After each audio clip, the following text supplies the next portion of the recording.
al auditorio.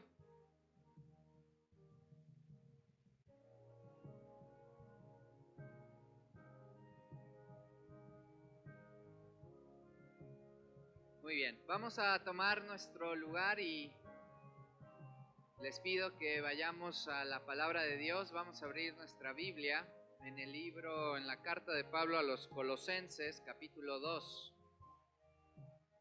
Carta de Pablo a los Colosenses, capítulo 2.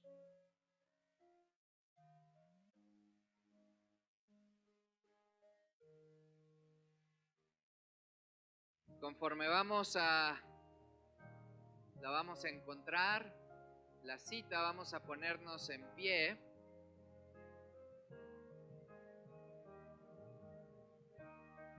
Colosenses 2, del versículo 1 al versículo 7. Antes de leer la palabra de Dios, quiero recordarles que la Iglesia Bíblica Roca Eterna existe para conocer y dar a conocer a Jesucristo, sus enseñanzas, todo para la gloria de Dios. Así que esta mañana, una vez que estemos ya en nuestro lugar, entendamos que tenemos una audiencia de uno, y ese es Dios. Y que todo lo que hagamos en nuestra vida, sin lugar a dudas en el siguiente par de horas, pongamos nuestra mente y nuestro corazón en glorificar a Dios, ser edificados y transformados por su palabra. Síganme por favor con su vista. Si tienes otra versión que no sea la Reina Valera 1960, vas a encontrar diferentes palabras, pero estamos en Colosenses 2, 1 al 7, y déjenme leer esta porción. La palabra de Dios dice: porque quiero que sepáis cuán gran lucha sostengo por vosotros y por los que están en la Odisea y por todos los que nunca han visto mi rostro, para que sean consolados sus corazones, unidos en amor, hasta alcanzar todas las riquezas de pleno entendimiento, a fin de conocer el misterio de Dios el Padre y de Cristo, en quien están escondidos todos los tesoros de la sabiduría y del conocimiento. Y esto lo digo para que nadie os engañe con palabras persuasivas, porque aunque estoy ausente en cuerpo, no obstante en espíritu estoy con vosotros, gozándome y mirando vuestro buen orden y la firmeza de vuestra fe en Cristo. Por tanto, de la manera que habéis recibido al Señor Jesucristo, andad en Él, arraigados y sobreedificados en Él, y confirmados en la fe, así como habéis sido enseñados, abundando en acciones de gracias. Vamos a poner este tiempo en manos de Dios, preparándonos para cantar, escuchar su palabra, gozarnos y ser transformados esta mañana. Bendito Padre, gracias te damos por el privilegio de hacernos iglesia. Gracias por permitirnos reunirnos, tener este lugar, y te pido que sigamos siendo transformados a través de la predicación de tu palabra y por el Espíritu Santo. Señor, apresura los pasos de los que han de venir, aquellos que están fuera por una causa u otra, que tú estés con ellos. Bendice, Señor, no solo a esta tu iglesia, sino toda la iglesia universal que el día de hoy se reúne en tu nombre y para darte gloria y honra a ti. Permite, Padre, que a pesar de algunas de nuestras emociones y sentimientos, esta mañana podamos estar completamente comprometidos a ser edificados y a traerte gloria y honra a través de nuestras voces, nuestra atención y de nuestra atención. Cristo Jesús. Amén.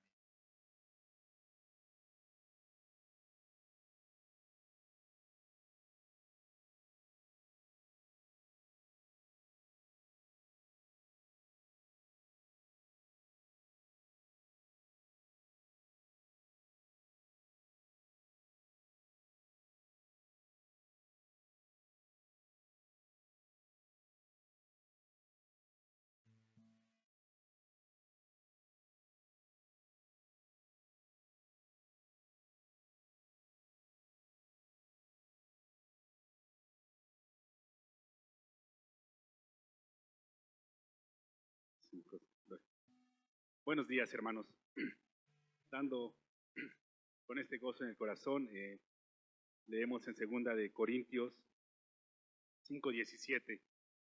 De modo que si alguno está en Cristo, nueva criatura es. Las cosas viejas pasaron, y aquí todas son hechas nuevas, hermanos. Con esta verdad bíblica, con esta verdad, hermanos, cantemos que completo está ya la obra, hermanos. En Cristo Jesús la obra ya está completa y somos nuevos.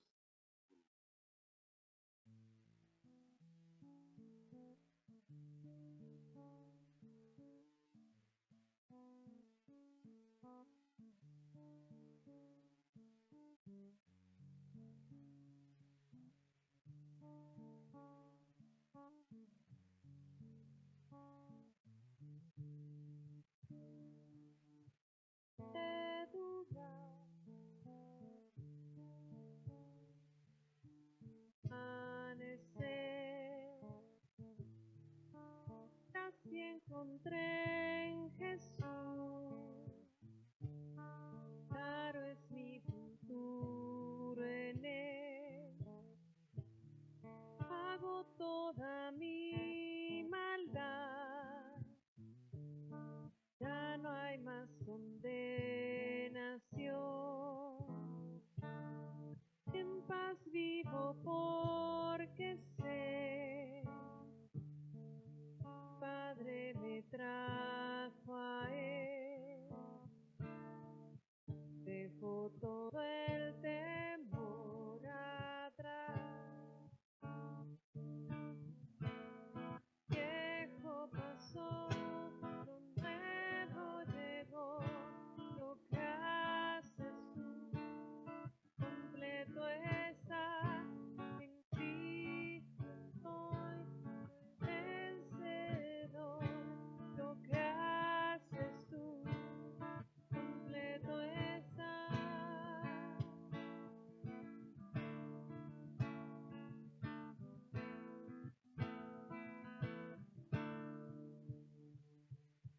Te vendrá a caer. En ti puedo confiar. Me guardas hasta el final. Dejo todo el temor atrás. Lo viejo pasó, lo nuevo llegó. Lo que haces tú, completo está. En Cristo estoy, soy vencedor. Lo que haces tú, completo está. Lo viejo pasó, lo nuevo llegó. Lo que haces tú, completo está. En Cristo estoy, soy vencedor. Lo que haces tú, completo está.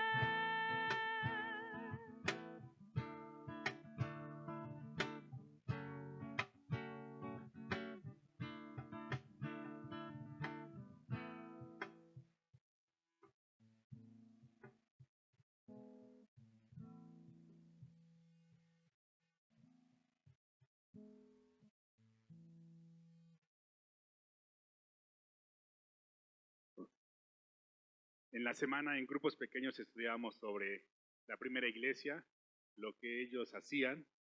En Hechos, tenemos que ellos perseveraban en la doctrina de los apóstoles, en la comunión unos con otros y en el partimiento del pan y en las oraciones. También en el 46 dice, y perseveraban unánimes cada día en el templo y partiendo el pan en las casas, comían juntos con alegría y sencillez de corazón, alabando a Dios y teniendo favor con todo el pueblo.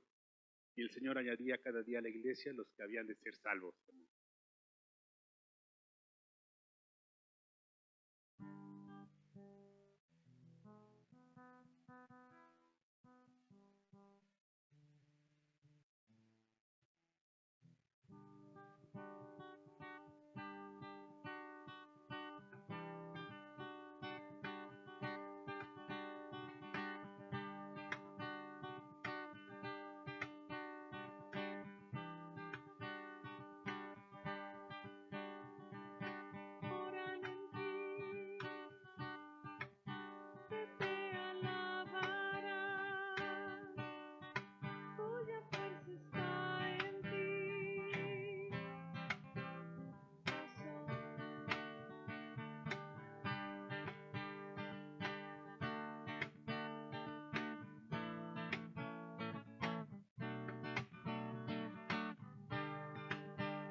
El siguiente canto se llama El Dios que adoramos y en el Salmo 33, 6, del 6 al 9, una de las porciones dice lo que es el Dios Todopoderoso, el Dios que adoramos, el Dios de la Biblia.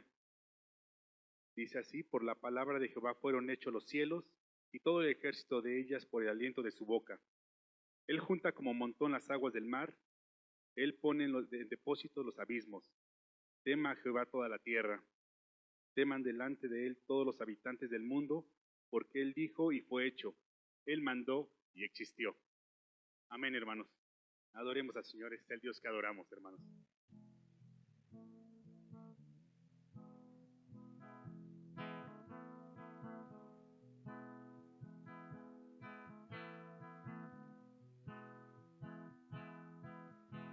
El Dios hizo los cielos y la tierra, con el poder de su palabra, reina con autoridad. El Dios que aún los vientos le obedecen, una palabra es suficiente para los muertos levantar. Nadie es como Él, oh gran yo soy. Tú eres el Dios que adoramos, todopoderoso y soberano, grande en misericordia y poder para salvar.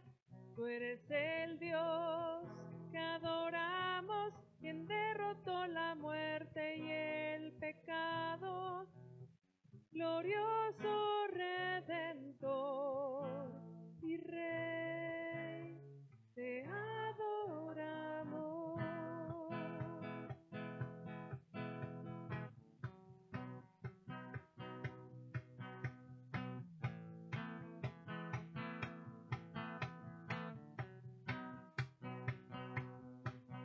El Dios que descendió desde su trono para llevar sobre sus hombros nuestra culpa y transgresión.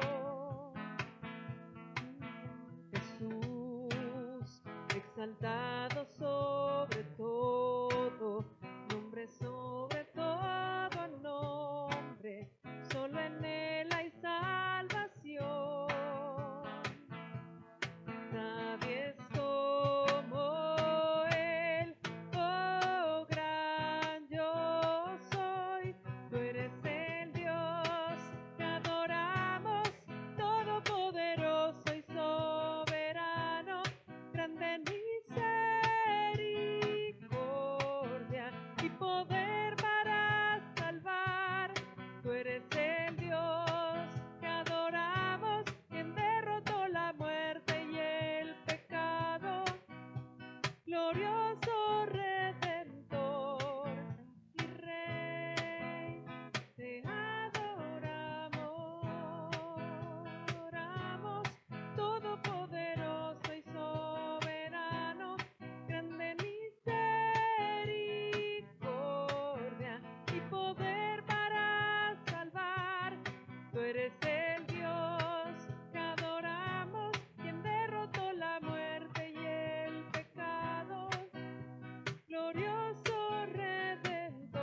poder para salvar.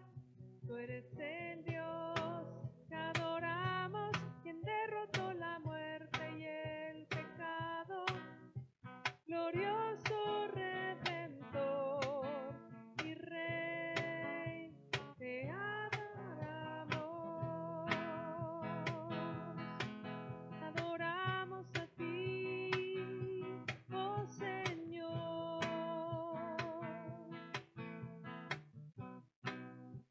Te adoramos.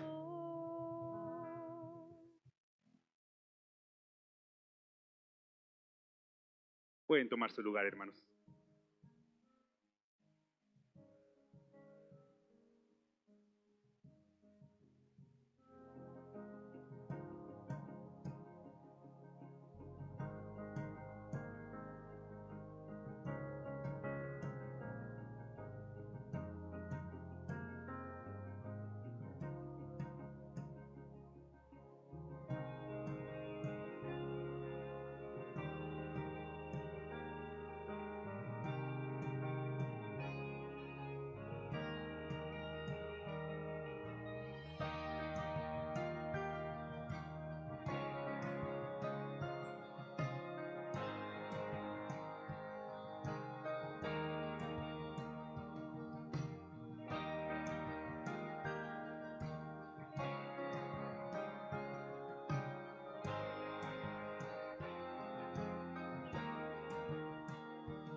Muy bien, vamos abriendo la palabra de Dios en Juan capítulo 7.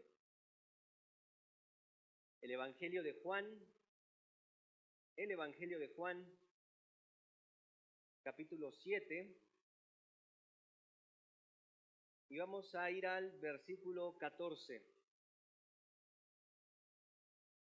Juan capítulo 7, el Evangelio de Juan. Juan capítulo 7, versículo 14. Amén. Muy bien. Dice así la palabra de Dios. Acompáñame con tu mirada. Juan capítulo 7, versículo 14. Dice así la palabra de Dios. Vamos a dar lectura hasta el verso 36. Mas a la mitad de la fiesta subió Jesús al templo y enseñaba. Y se maravillaban los judíos diciendo: ¿Cómo sabe este letras sin haber estudiado? Jesús le respondió y dijo: Mi doctrina no es mía, sino de aquel que me envió. El que quiera hacer la voluntad de Dios, conocerá si la doctrina es de Dios o si yo hablo por mi propia cuenta. El que habla por su propia cuenta, su propia gloria busca. Pero el que busca la gloria del que le envió, este es verdadero y no hay en él injusticia. ¿No os dio Moisés la ley y ninguno de vosotros cumple la ley, porque procuráis matarme? Respondió la multitud y dijo: Demonio tienes, ¿quién procura matarte?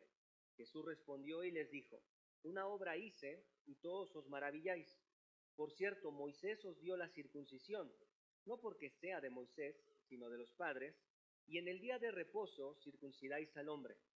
Si recibe el hombre la circuncisión en el día de reposo, para que la ley de Moisés no sea quebrantada, ¿os enojáis conmigo porque en el día de reposo sané completamente a un hombre? No juzguéis según las apariencias, sino juzgad con justo juicio.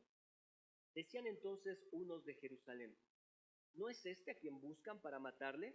Pues mirad, habla públicamente y no le dicen nada. ¿Habrá reconocido en verdad los gobernantes que este es el Cristo?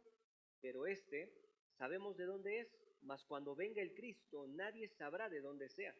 Jesús entonces, enseñando en el templo, alzó la voz y dijo: a mí me conocéis y sabéis de dónde soy, y no he venido de mí mismo, pero el que me envió es verdadero, a quien vosotros no conocéis, pero yo le conozco, porque de él procedo, y él me envió.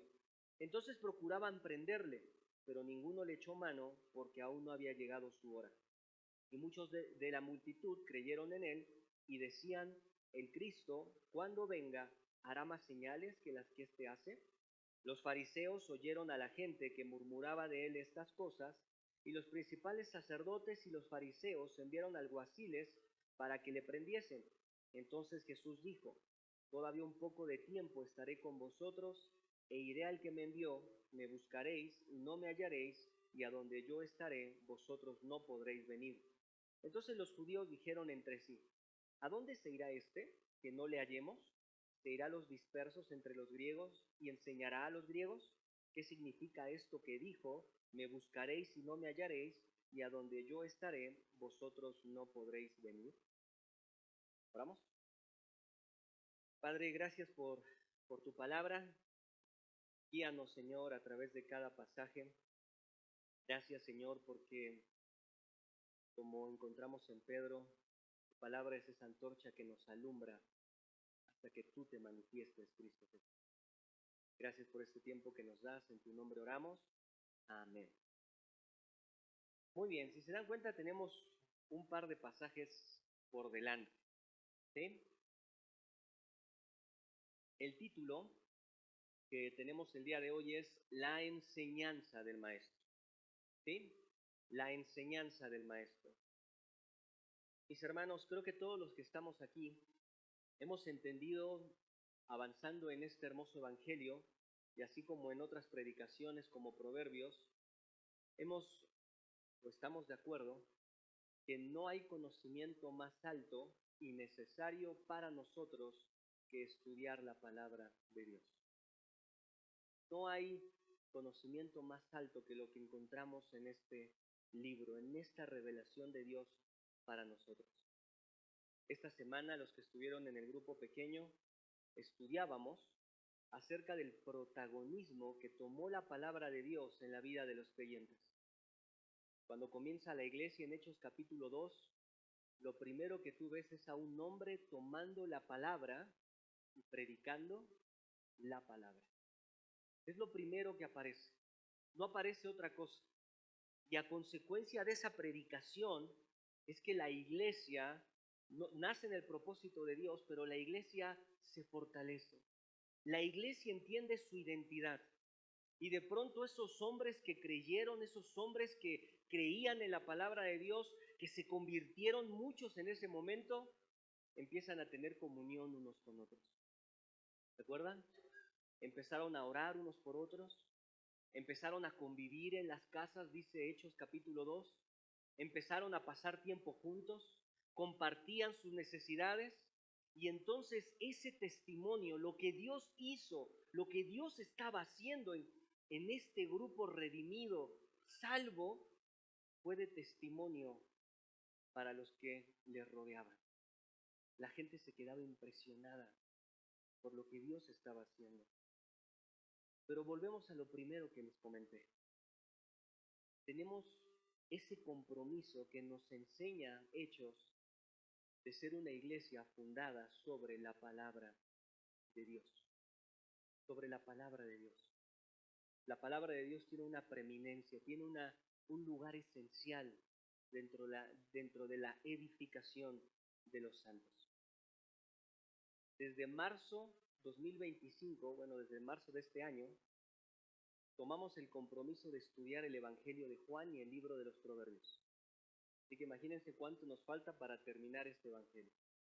Pero desde marzo de este año comenzamos a ir verso por verso en el Evangelio de Juan. Hemos ido por algunos proverbios viendo los principios que Dios tiene para nosotros y realmente ha sido relevante la palabra de Dios para nuestras vidas. Y tal vez me gustaría comenzar esta predicación preguntándote, ¿qué ha sido el Evangelio de Juan para ti? ¿Qué ha sido el Evangelio de Juan para ti? ¿Qué ha sido llegar hasta este capítulo? ¿Qué ha sido ir examinando los versículos hasta este momento? Hermanos, personalmente yo no sabía que había tanta riqueza en este Evangelio. Ahora entiendo, por ejemplo, por qué a Juan se le conoce como el teólogo. Hay palabras, hay expresiones, hay tanta riqueza en este Evangelio. El poder ver juntos los nombres de Cristo, cómo Juan describe a Cristo Jesús, el Cordero de Dios, el Cristo, el Hijo de Dios, el Mesías. Algo que también me impresiona hasta este momento es ver la abundante gracia de Dios, cómo Dios tiene misericordia hacia cada uno de los que estamos aquí, cómo el Señor tiene misericordia y tuvo misericordia con todos aquellos que le rodeaban en su ministerio terrenal. Esa abundante gracia. Y a pesar de esa abundante gracia, también algo que me sorprende o me sigue sorprendiendo es la dureza del corazón de Dios. ¿Cómo el hombre puede ser tan duro ante un Dios tan amoroso? Ante un Dios tan perfecto. El problema no estaba en su enseñanza. El problema no estaba en su ejemplo. El problema no estaba en su trato hacia los hombres. El problema estaba en el corazón. ¿Qué tan duro puede ser nuestro corazón? Y recuerda que Juan tiene un propósito, y el propósito es ¿para qué? Para que creamos. ¿En quién? En Él. Cristo Jesús. Para que nuestra confianza crezca, mis hermanos. El haber tomado este evangelio, el estar escuchando proverbios también, todo esto, mis hermanos, nos tiene que llevar a entender que nuestros objetivos deben cambiar a la luz de la palabra de Dios. Que nuestra mirada debe cada vez más apuntar hacia la dirección de la gloria de Cristo. Que nuestra apreciación de nuestra vida, de la vida que vivimos día con día, cambia a la luz de la palabra. Que mi devoción a Dios crece. Que mi devoción a Dios crece, que cuando yo voy leyendo y escudriñando la Escritura, mi amor a Dios crece. Que mi admiración por el Señor crece. Para cuando terminemos y sigamos estudiando la Escritura, mis hermanos, esa es nuestra oración. Que nuestro corazón cambie a la luz de la palabra. Y seguimos estudiando las enseñanzas de este maestro que es perfecto y que siempre tiene algo relevante para nuestras vidas. Los pasajes que vamos a estar estudiando hoy comparten el mismo contexto situacional y temporal. Mira, ahí en el verso 14, puedes leer 7:14, dice ahí, mas Alá a la mitad de la fiesta. A la mitad de la fiesta subió Jesús al templo y enseñaba. Es en ese momento, en ese día, a la mitad de la fiesta. Recuerden que estamos hablando de la fiesta la fiesta de los tabernáculos. La fiesta de los tabernáculos duraba aproximadamente 7 días. Es decir, que estamos hablando que en el tercero o cuarto día, estamos en ese día.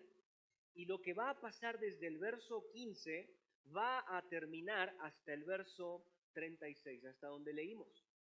Miren, el versículo 37 leemos, capítulo 7, 37, dice ahí, en el último y gran día de la fiesta.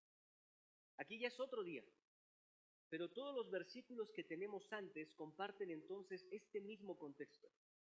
fue a la mitad de la fiesta que se nos dice que Jesús subió al templo. Jesús ya estaba en Jerusalén. Pero a la mitad de esta celebración es que el Señor decide hacer lo que habitualmente hacía. Enseñaba a las multitudes. Entonces Juan nos dice que el Señor subió al templo, estaba en Jerusalén, subió al templo y enseñaba.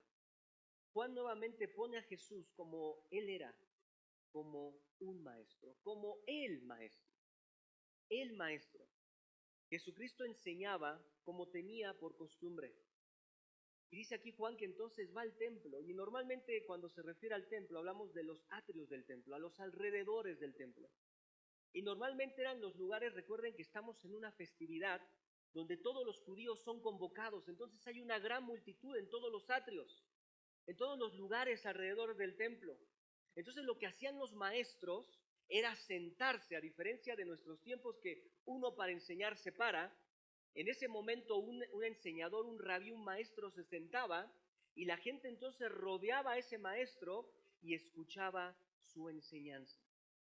El Señor entonces está enseñando, claramente está enseñando y está enseñando a esta multitud. Y por eso el título de hoy es la enseñanza del maestro. Y en este momento de enseñanza, desde el verso 14 hasta el 36, tenemos 3 temas diferentes que el Señor enseña. 3 temas diferentes y van a aparecer ahí en la pantalla. El primero es su doctrina. El Señor habla acerca de su doctrina, es decir, de su enseñanza. El segundo punto de hoy es que el Señor nuevamente va a enseñar acerca de su procedencia. ¿De dónde procede Él? ¿Cuál es su origen? Su procedencia. Ahí aparecen los versículos. Y en tercer lugar, el Señor va a enseñar acerca de su regreso al Padre, su regreso al Padre. Él como maestro entonces va a enseñar estos 3 temas: su doctrina, su procedencia y su regreso al Padre.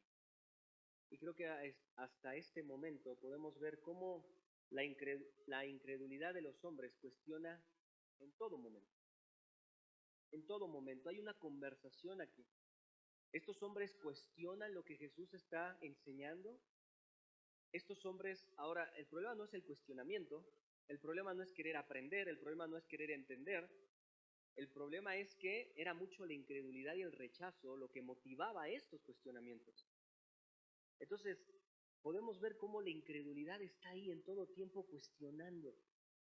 Seguramente no fueron los únicos temas que el Señor enseñó aquí o instruyó, pero vemos cómo el menosprecio de aquellos que estaban rodeando al Señor levanta barreras.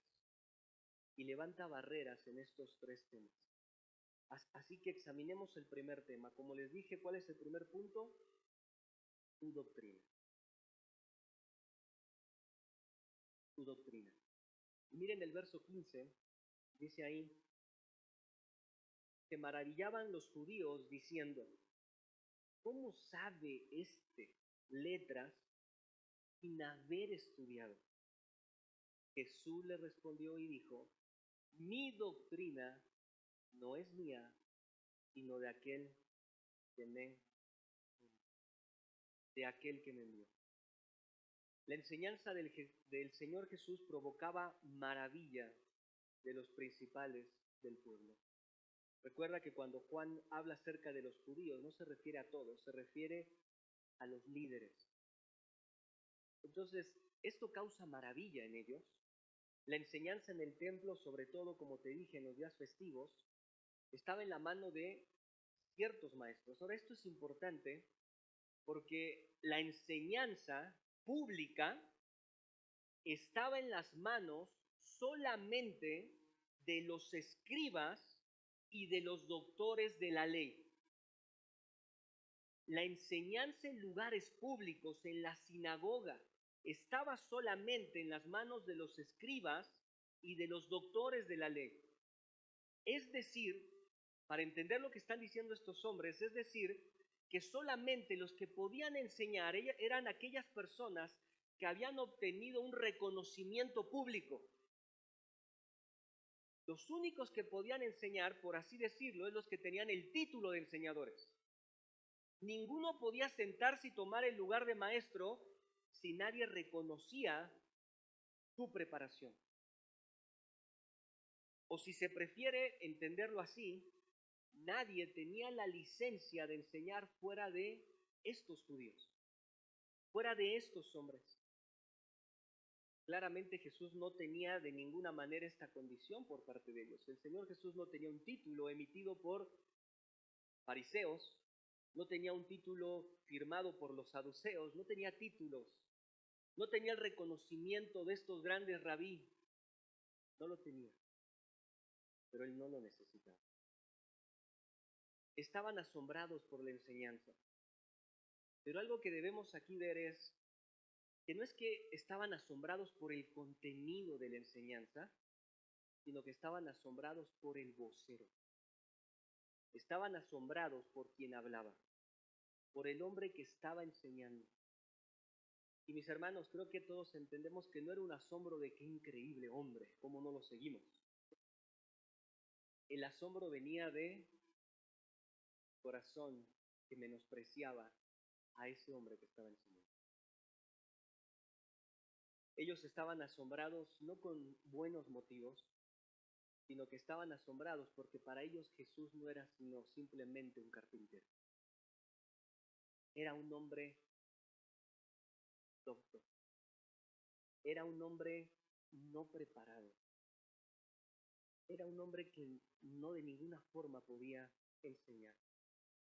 Dice un autor, la idea es que como no tenía estudios académicos que le autorizasen y que le dieran autoridad y lo capacitaran para interpretar la escritura, lo que Jesús hacía para ellos es que simplemente daba opiniones personales. De modo que mejor hubiera sido no seguir escuchándole.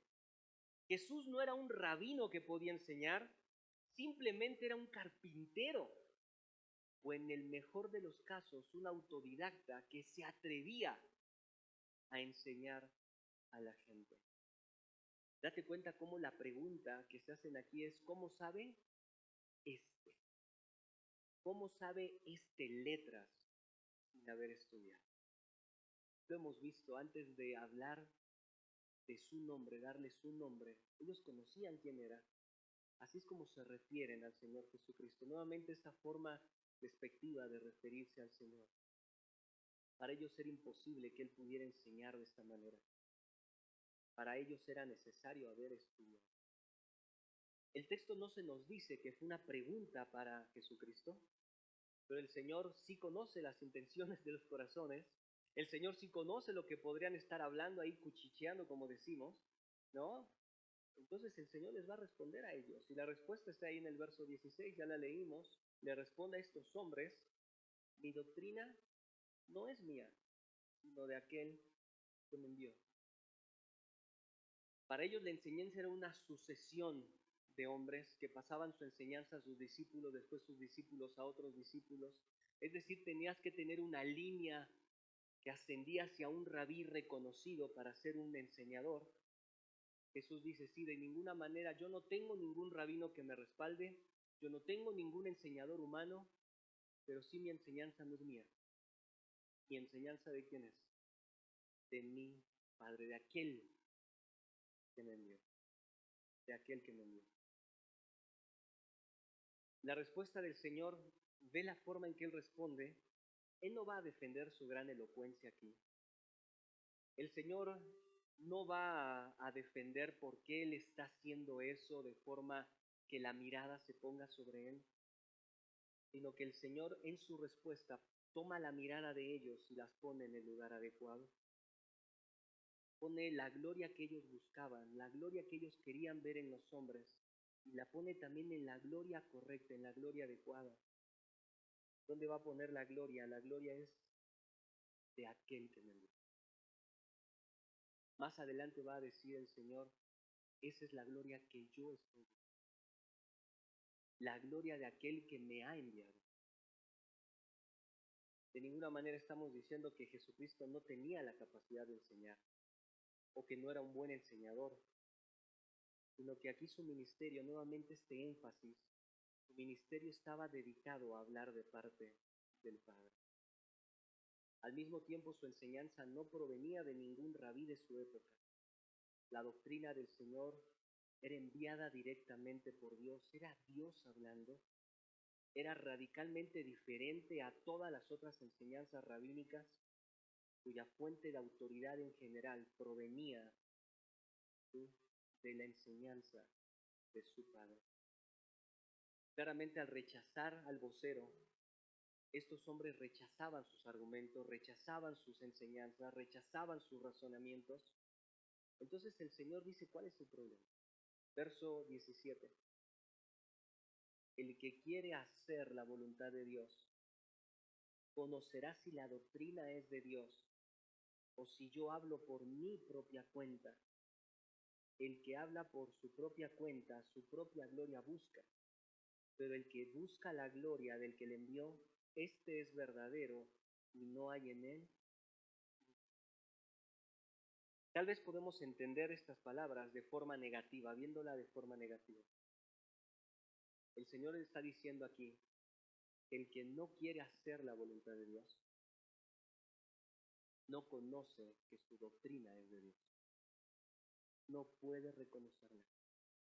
No tiene el discernimiento aquel que no quiere hacer la voluntad de Dios. No tiene el discernimiento para reconocer las palabras divinas que vienen de Cristo. El Señor les dice, como un autor comenta, si no hay un verdadero deseo en obedecer la voluntad de Dios según se manifiesta en la palabra, no vas a encontrar un verdadero conocimiento. Es sorprendente que mientras los enemigos juzgaban si Jesús tenía el derecho de enseñar, juzgaban si él tenía las licencias, el Señor juzgaba su incompetencia para oír y para entender sus palabras. Ahí están estos hombres juzgando si él puede o no puede enseñar. Y el Señor entonces ahora juzga si ellos pueden o no pueden escuchar. Claramente no pueden oír, no pueden entender, no pueden discernir la enseñanza de Cristo Jesús. ¿Por qué? Porque no buscan la voluntad. No buscan la voluntad de Dios.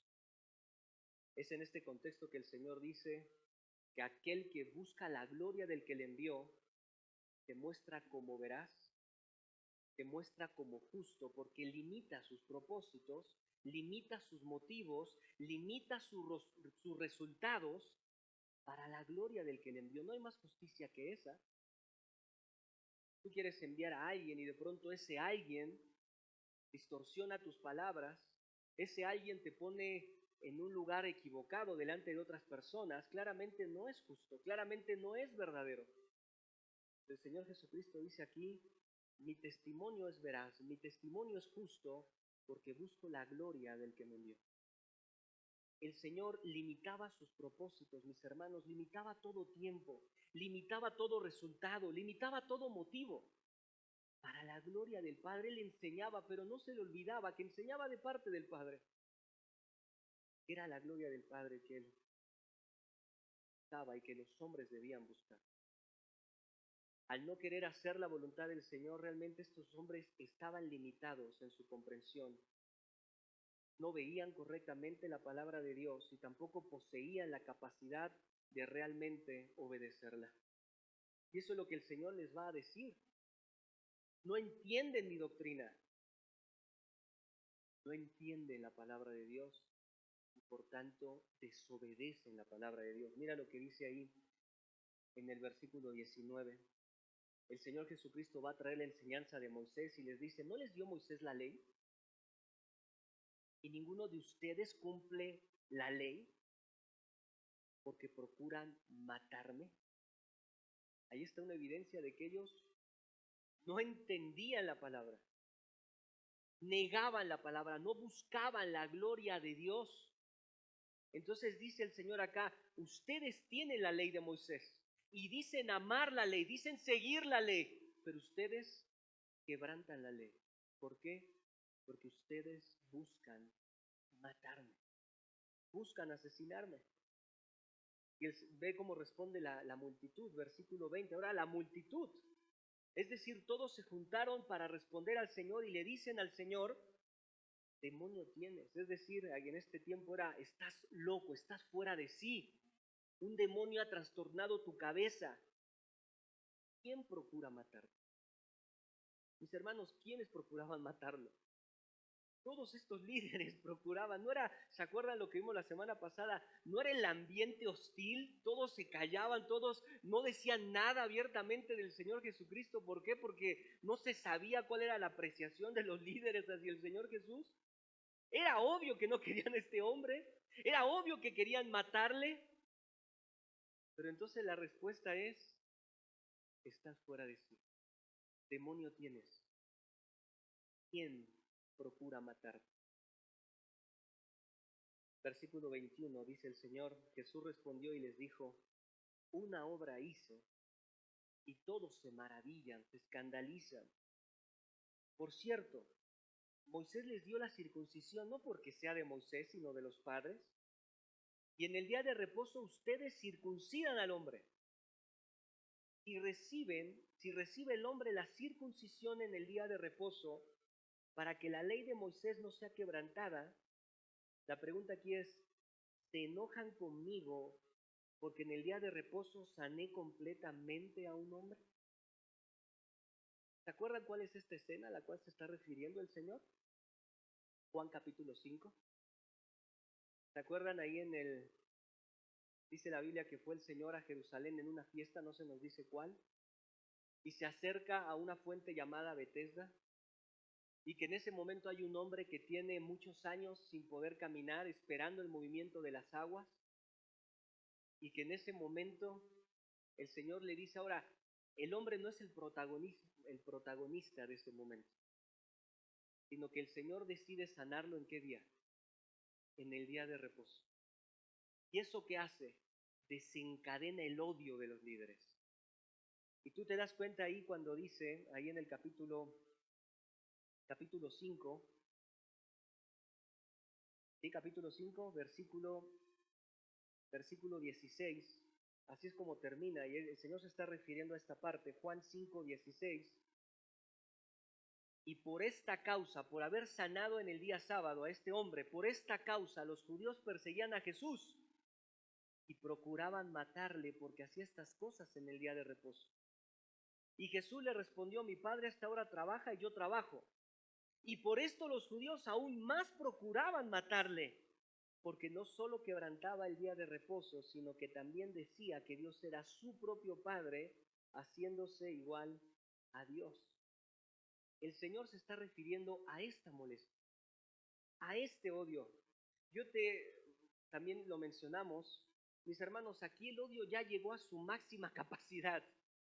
Aquí ya los hombres quieren matarlo. Mira, vamos a verlo más adelante. Estamos a 6 meses de la crucifixión del Señor Jesucristo. Faltan 6 meses. Pero ya el odio del corazón de todos estos hombres está a su máxima potencia. No lo pueden odiar más de lo que lo odian en este momento. Y no quieren matarlo, no tienen deseos más grandes de matarlo que en este momento. Pero ¿qué es lo que detenía el odio? ¿Qué es lo que detenía este deseo ya de atraparlo y matarlo? ¿Qué es lo que detenía? Que no había llegado su hora. No era ni el odio de los hombres, no era ni la maldad de los hombres, no era ni la oportunidad de los hombres, sino que lo que detenía que estos hombres en ese momento no lo apedrearan o mataran o hicieran lo que quisieran con él, era porque el control divino estaba sobre todo el pueblo, sobre todos los movimientos de Jesús, porque no iba a pasar hasta que el Padre decidiera que pasara.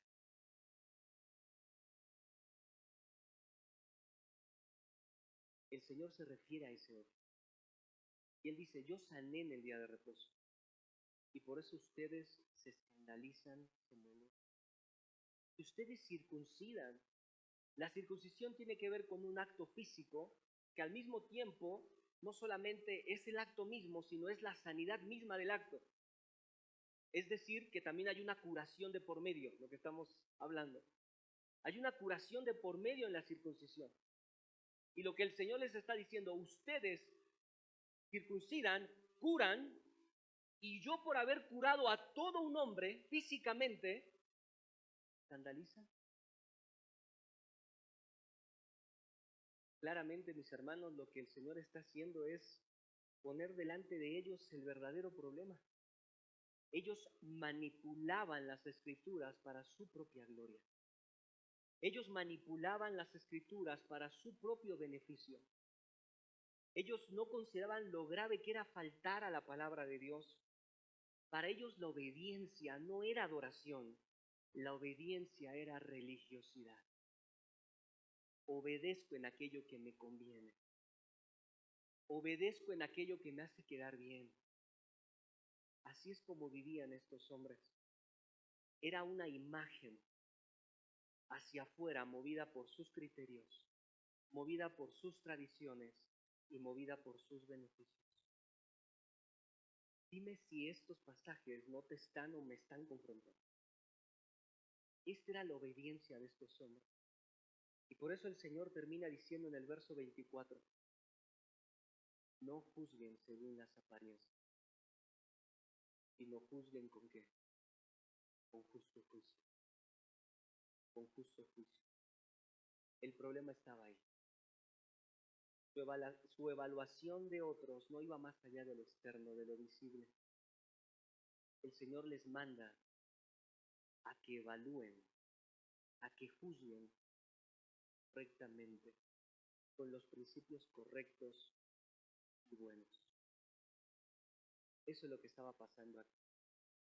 Cuestionan su doctrina, pero no el contenido de la enseñanza, sino cuestionan a Él como enseñador. Y el Señor les dice entonces, esto es palabra de Dios. Esta es mi enseñanza. La enseñanza que ustedes quebrantan. Y la quebrantan y la manipulan porque ustedes solamente están procurando una apariencia. Su obediencia no era más que religión. Eso es el primer punto. Ahora yo pensaba en esto, déjame aplicarlo, porque tenemos dos grandes lecciones para nosotros aquí. En primer lugar tenemos esa promesa que encontramos ahí en el versículo 17. Contrario a estos hombres que no buscaban la voluntad de Dios y no entendían la doctrina de Cristo, qué hermoso saber que los verdaderos creyentes tenemos la confianza, mis hermanos, de que esta es palabra de Dios,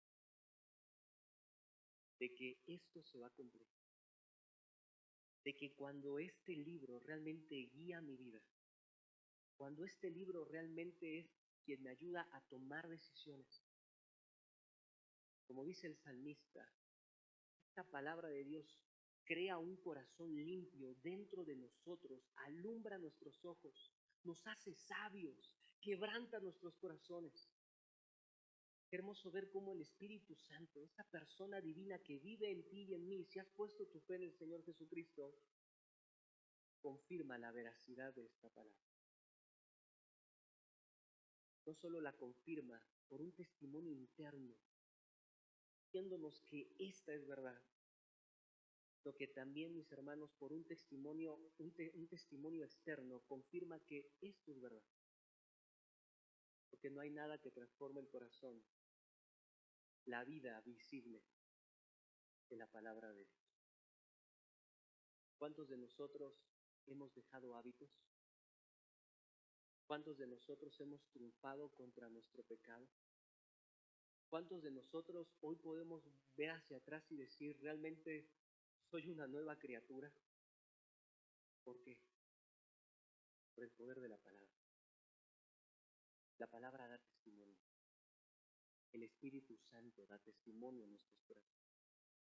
Y el mismo poder de la palabra da testimonio de que esta es doctrina de Dios. Doctrina de Dios. Mira lo que dice Primera de Juan 5:20.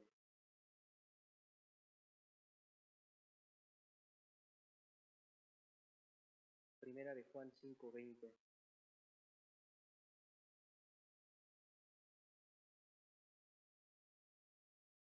Primera de Juan 5:20 dice ahí, pero sabemos que el Hijo de Dios ha venido, nos ha dado entendimiento para conocer al que es verdadero. Y mira la certeza de Juan, dice aquí, ¿y estamos en qué? En el verdadero, este es el verdadero, en su Hijo Jesucristo.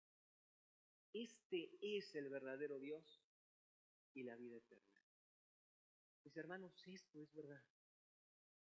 Esto es verdad. Ten cuidado con aquellas cosas que se quieren poner por encima de la verdad y te quieren hacer pensar que tal vez este libro puede equivocarse o que este libro tal vez está un poco anticuado, queda rezagado a un periodo de tiempo y que no funciona para nuestra vida hoy, en el presente.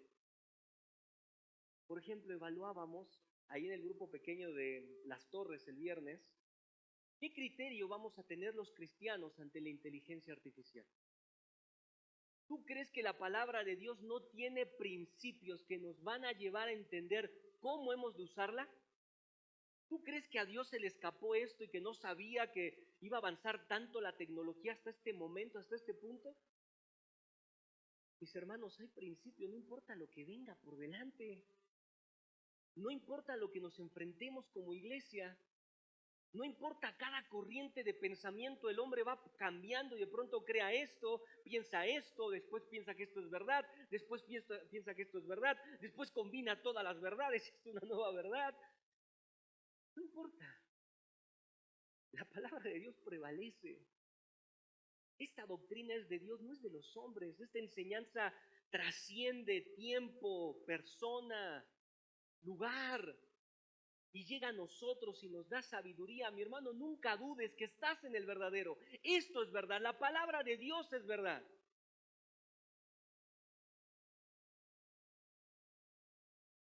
Y tal vez la lección aquí es preguntarte también, segunda lección, ¿qué valor tiene la enseñanza de Cristo para tu vida?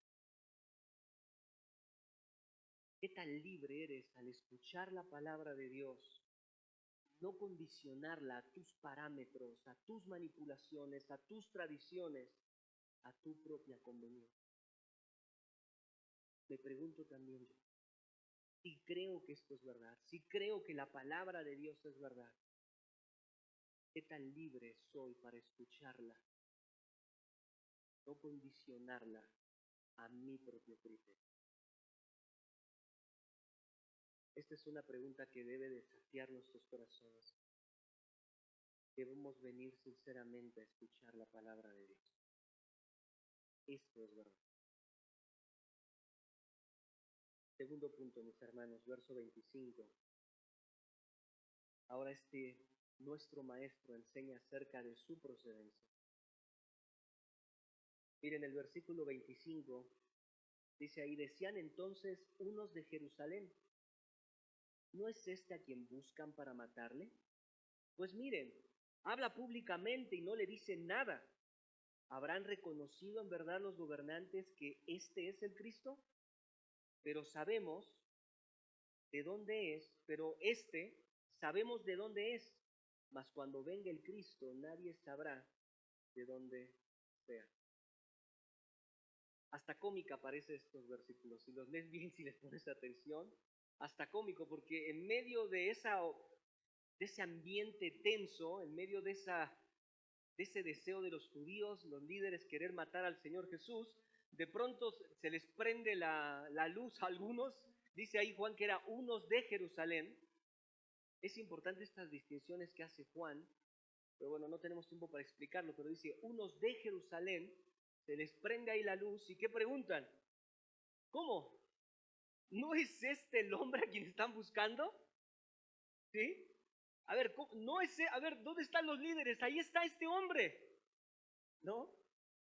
Es este hombre a quien buscan para matarlo.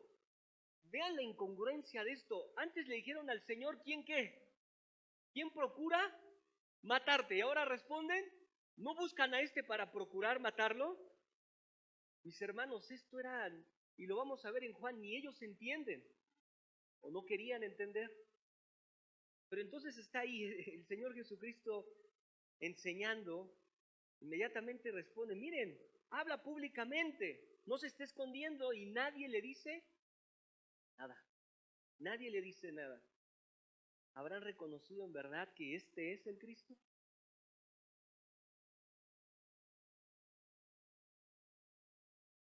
Pero miren, el verso 27, lo que hacen estos hombres es que ahora toman un papel de, o no es que toman un papel de enseñadores, sino que tú vas a ver aquí que lo que normalmente los judíos a veces tomaban como creencia no era lo que la palabra de Dios decía, sino que era lo que estaba condicionada por la tradición de los judíos, por su interpretación.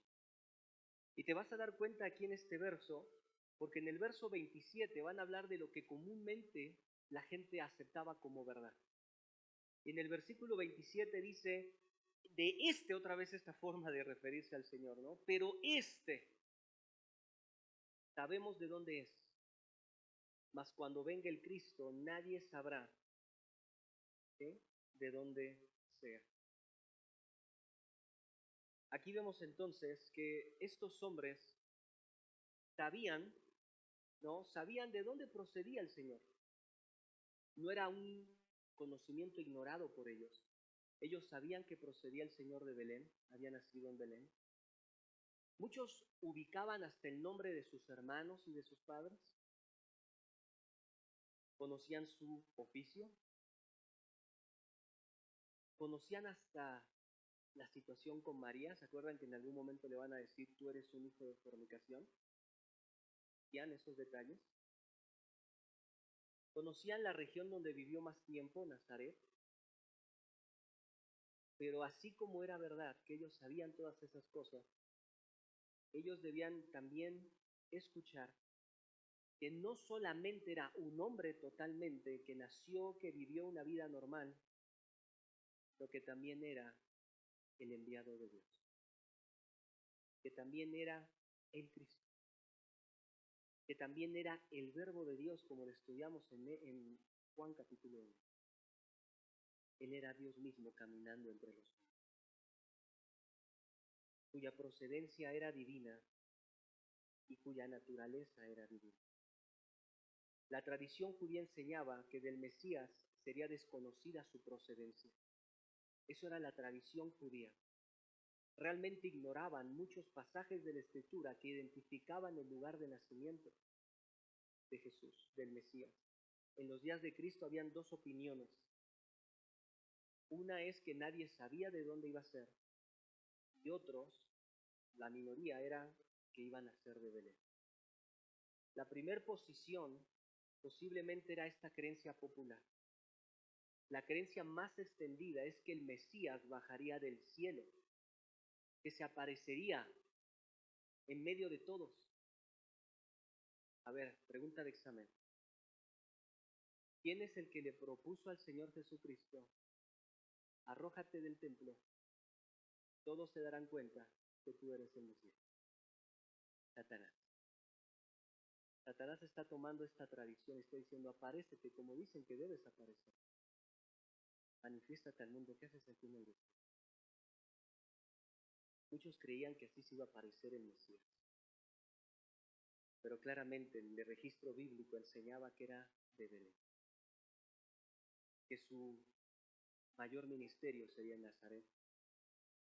Claramente apuntaban.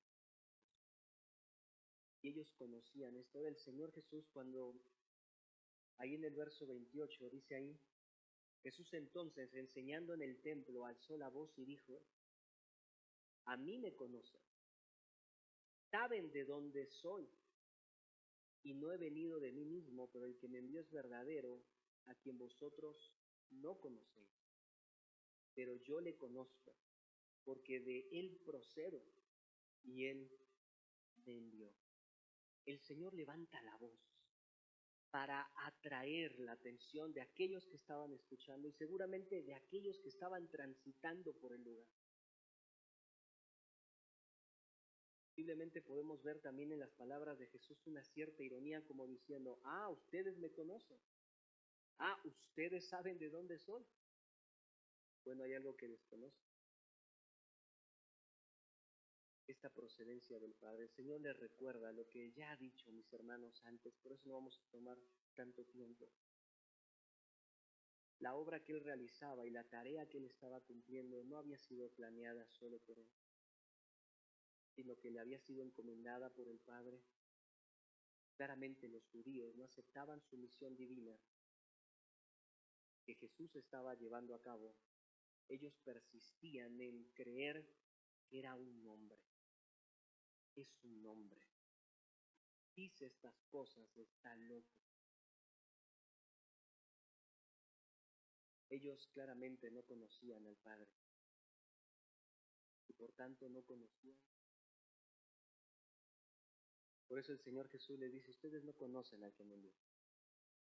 ¿Se acuerdan que ya lo hemos dicho también? Si ellos procuraran al Padre, procurarían también al Hijo. Si ellos entenderían al Padre, entenderían al Hijo. El que ha visto al Hijo ha visto al Padre. Pero como no podían ver al Hijo, no podían ver al Padre. No lo conocían.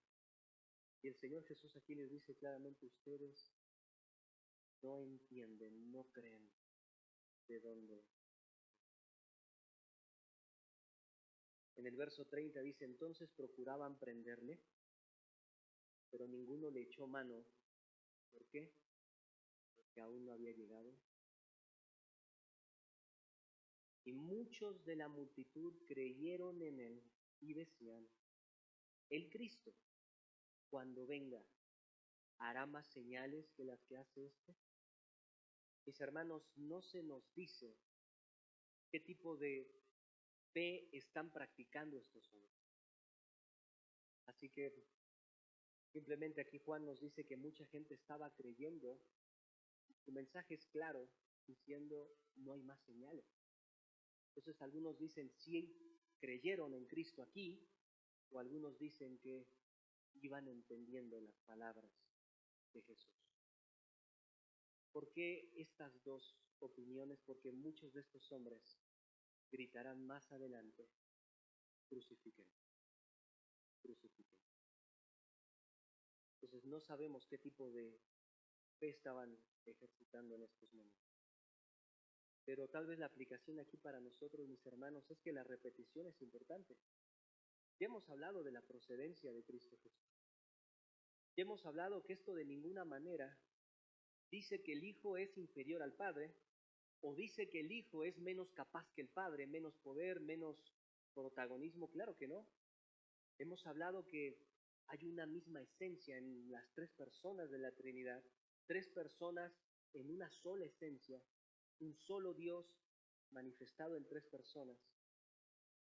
Pero esto cómo debería trabajar en nuestros corazones, nos los vuelve a repetir el Señor en su palabra.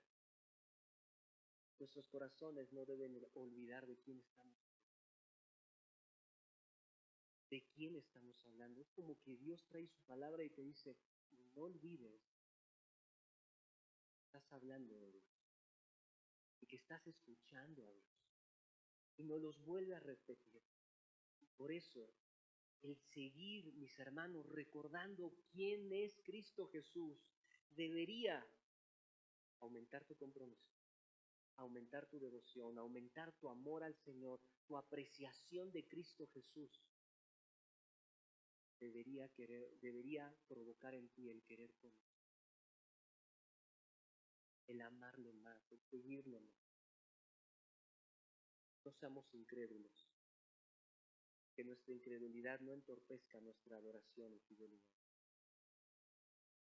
Y el último punto, verso 32, tu regreso al Padre. Dice en el versículo 32, los fariseos oyeron a la gente que murmuraba de él estas cosas, y los principales sacerdotes y los fariseos enviaron alguaciles para que le prendiesen. Entonces Jesús dijo, todavía un poco de tiempo estaré con vosotros e iré al que me envió. Me buscaréis y no me hallaréis, y a donde yo estaré, vosotros no podréis venir. Mis hermanos, ya les dije que estamos a 6 meses de la crucifixión de Cristo, cronológicamente. Y algo que debería llamar tu atención aquí es como Juan nombra más específicamente quiénes eran estos judíos. Y dice ahí Juan que eran los fariseos, no solo los fariseos, sino eran los principales sacerdotes. ¿Sabes a qué grupo se está refiriendo principales sacerdotes? A los saduceos. Es decir, los saduceos y los fariseos. Antes de esto, mis hermanos, era un grupo que no se quería entre sí, se odiaban, tenían una apreciación totalmente diferente. Mientras unos eran estrictamente legalistas, otros eran estrictamente mundanos. Otros buscaban la riqueza, otros buscaban tener adeptos. Eran totalmente opuestos en su forma de ver las escrituras, en muchas doctrinas, en la forma en que vivían, no se querían. Y aquí Juan te está diciendo que estos grupos se van a unir con un solo propósito. Se olvidaron de sus diferencias, porque ahora tienen un propósito. ¿Cuál es el propósito? Matar al Señor Jesús. No importa, tú eres saduceo, no importa, tú eres, no importa. Vamos a matarlo, vamos a aliarnos. Vamos a empezar a maquinar. Después nos volvemos a enemistar. Pero en estos momentos vamos a buscar este propósito. Vamos a matar. Y dice Juan que mandan unos alguaciles, ¿no? A prenderle. Pero el Señor Jesús nuevamente dice, no pueden tomarlo, obviamente. Pero el Señor les dice, todavía un poco de tiempo estaré con vosotros e iré al que me envió. Aquí tal vez hay dos públicos escuchando. No tal vez, están dos públicos escuchando. Discípulos, enemigos. El Señor preparaba a sus discípulos para aquello que vendré. El Señor está, los discípulos, los apóstoles están escuchando a su maestro decir, estaré con ustedes un poco de tiempo.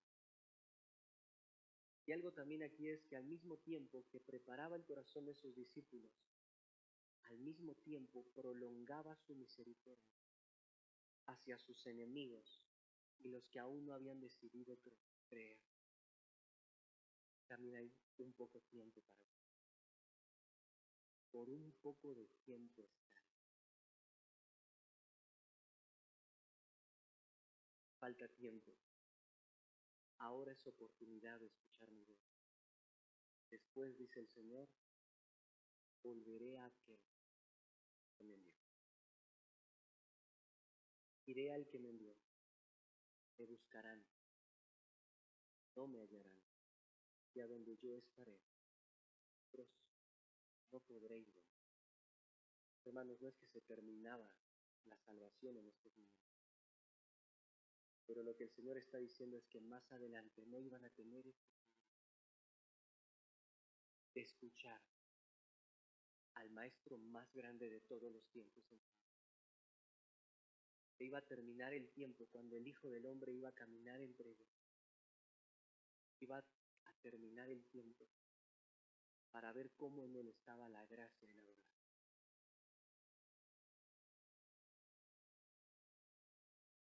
Mis hermanos, eso es misericordia. Eso es gracia. Y el Señor Jesucristo se está refiriendo a regresar a aquel que le envió. Y por eso les dice, ustedes no pueden ir ahí. ¿Por qué no pueden ir ahí? La comunión entre el Padre y el Hijo nadie puede compartirla. Más adelante el Señor va a decir que va a ir, capítulo 14 de Juan, y va a preparar un lugar para que donde Él esté, nosotros también estemos. Eso es el cielo. Eso son las moradas eternas. Eso es estar en la presencia de Dios por toda la eternidad, por gracia, mis hermanos. Todos aquellos que pongamos nuestra fe, tenemos la certeza que Él volverá. Y que realmente esto que creímos es verdad y será verdad por toda la eternidad. Y cantaremos y alabaremos y estaremos en esa verdad, mis hermanos, por los siglos de los siglos. Ese Señor que vino y que murió vendrá también. Así de verdadero Él regresará. Pero Él no estaba hablando de eso. Él estaba hablando de su comunión con el Padre. Es lo que va a decir más adelante en el capítulo 17 el Señor. Ahora pues, Padre, glorifícame tú al lado tuyo con aquella gloria que tuve contigo antes que el mundo fuese. El Señor estaba volviendo a esa gloria. El Señor estaba volviendo a ese lugar, a la diestra del Padre, a la comunión visible y eterna con su Padre Celestial. El corazón incrédulo está confundido. Y entonces responden en el verso 33, el verso 35. Entonces los judíos dijeron entre sí: ¿a dónde se va a ir? Que no le hallemos. ¿Se irá a los dispersos entre los griegos y enseñará a los griegos? ¿Qué significa esto que dijo: me buscaréis y no me hallaréis, y a donde yo estaré vosotros no podréis venir? No podían entender las palabras de Dios. Sus corazones estaban cegados por el menosprecio de quien estaba delante de ellos. Tal vez ellos pensaban que su misión había fracasado porque la persecución por parte de ellos se había desatado. Entonces ellos dicen: este hombre va a escapar, va a ir allá a los dispersos, es decir, a los judíos que están fuera de Jerusalén. Y tal vez no teniendo ahí ministerio, tal vez se va a ir a los griegos a enseñar. ¿Qué es esto que ha dicho? Hermanos, en ningún momento les pasaba por la cabeza que era Dios quien estaba, que era Dios quien los estaba, que era Dios quien en su gracia y misericordia les daba otra vez oportunidad de creer en la verdad. Hasta ahí, mis hermanos, la pregunta. La enseñanza del Señor se respalda por su sabiduría, por su soberanía, poder. Tanto su venida, su muerte, su resurrección, su ascensión y su pronto regreso es tan seguro, que a cada uno de nosotros debería motivarnos a la confianza plena y a la preparación para encontrarnos con Él. Prepárate, mi hermano, de tu Señor y Salvador. Preparémonos. Amén. ¿Vamos?